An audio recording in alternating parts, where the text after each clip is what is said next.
Where would you find a flying pig guarding an enchanted castle, surrounded by an ancient forest that's only been here for 2 days? Welcome to the world of Harry Potter.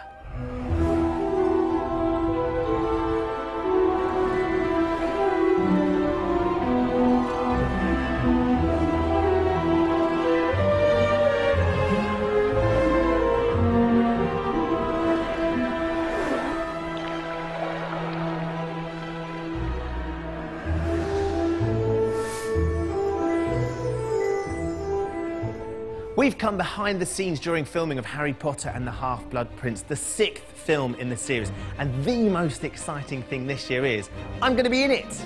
In this special programme, we'll be talking to cast and crew about the stories behind the story, meeting some new faces, Merlin's beard!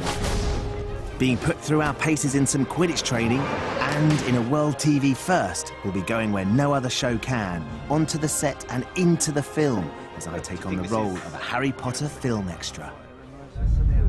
But first, let's catch up on what happens in this eagerly awaited chapter of the Harry Potter story. Voldemort is tightening his grip on both the Muggle and Wizarding worlds, and Hogwarts is no longer the safe haven it once was. Harry suspects that dangers may even lie within the castle. Once again, I must ask too much of you, Harry. Together, he and Dumbledore work to find the key to Voldemort's power. Now get out of here at once! Peter's also on elsewhere as teenage hormones rage across the ramparts. Hey, she's only interested in you because she thinks you're the chosen one. But I am the chosen one. Love may be in the air, but tragedy lies ahead, and Hogwarts may never be the same again. Harry's character is obsessed in this film with two things. One is Draco Malfoy, who is convinced has become a Death Eater, and so he follows him. And he's absolutely sure that Draco is up to something really devious in this film. The other thing is a book, which is his potions textbook, which he's got a very, very old copy, and it's got lots of scrawls in it of someone who used the book ages ago. And the book has a bit in it where it says, "This book is property of the Half-Blood Prince," hence the title of the film. Who's the Half-Blood Prince? Who? That's what it says right here. This book is property of the Half-Blood Prince. And so part of it's about Harry's obsession with this book and the fact that he kind of won't be parted from it. He's kind of addicted to it. Let's have a look, shall we? No. I think this one's a lot lighter than the last one because I think the 5th one was quite a scary sort of atmosphere. And you still get this with this one because there's a lot of sort of scary things going on in the Muggle world now. You definitely sort of sense the Voldemort sort of presence. And there's quite a lot of romantic sort of storylines in this one, so it should be quite fun. Hermione's a mess in this one. She's not the best in potions anymore because Harry's got this special book. And Ron's off snogging Lavender somewhere, and that's kind of rubbish. She's getting all these feelings, and she doesn't really know how to deal with them. She's definitely struggles. Yeah, she's out of her depth in this one, which is really nice because you see a kind of much more vulnerable Hermione, I think. And the film sees Harry's old adversary, Draco Malfoy, rising to a dark challenge. He's always envied Harry for being the all-seeing, all-dancing chosen one, so this is his chance to be the equivalent on the dark side, so he revels in it. There are over 80 sets on Harry Potter and the Half-Blood Prince, some that we know and love, some that are new, some that are inside, some that are outside, and some that are supposed to be outside but have been built inside, like this one, Diagon Alley. Diagon Alley was originally seen in the first film, The Philosopher's Stone, but in these darker times in the Wizarding world, most of the shops are now boarded up. This is the street in which I'll be working as an extra, so while they get it finished, I'm off for a fitting with costume designer Shani Tanim. So, Shani, I've come in for my costume fitting. I understand you know which character I'm going to be. Yes, you're going to be an extra in Diagon Alley, one of the dad. One of the parents? Yeah, one of the parents, and one of the dad going to buy books. That's right. To buy books or to buy things with their kids. We still have some children. So let me explain you.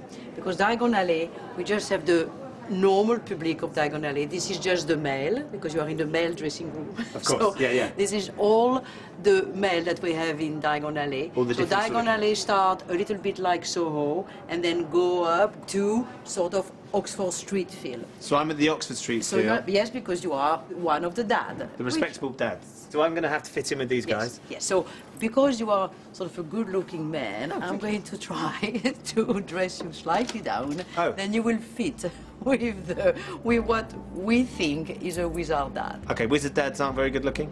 He could be very good-looking, but not as glamorous as you are. I've never been called glamorous before. And my clothes over here. So let me show you. Everything will be those colors, because the whole street is in the grey.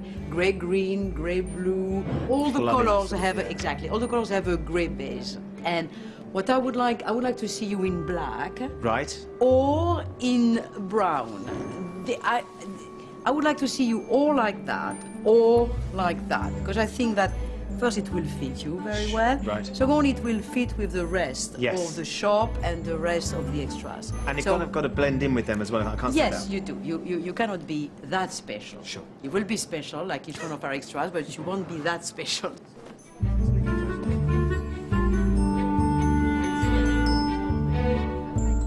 Let me look at you, Ben. It is our sort of wizardry, and it is not yet made for you. When we will finish the trouser, when we will, you know, steam everything, make it on your size, make it really all perfect, it will be beautiful. Believe me. Now we just need to audition my children. Oui. Next step. Coming up after the break, we discover how the filmmakers did this to one of London's most famous landmarks. And we meet the new potions professor, who may hold the key to the secret of Voldemort's power.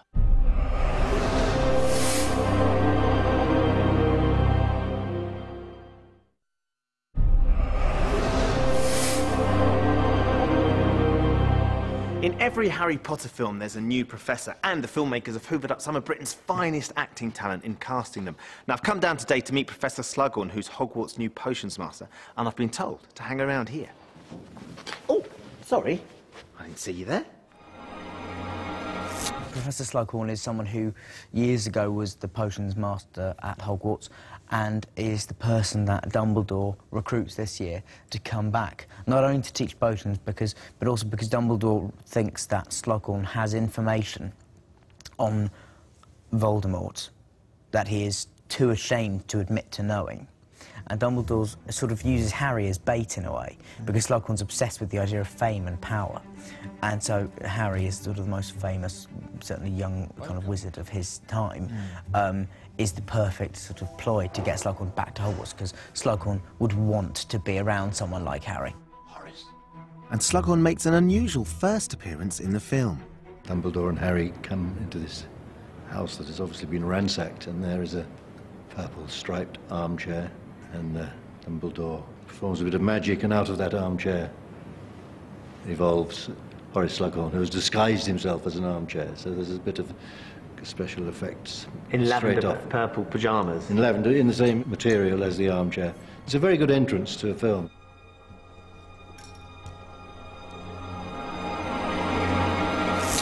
Merlin's beard! No need to disfigure me, Albus. So how do you get a chair to turn into an actor?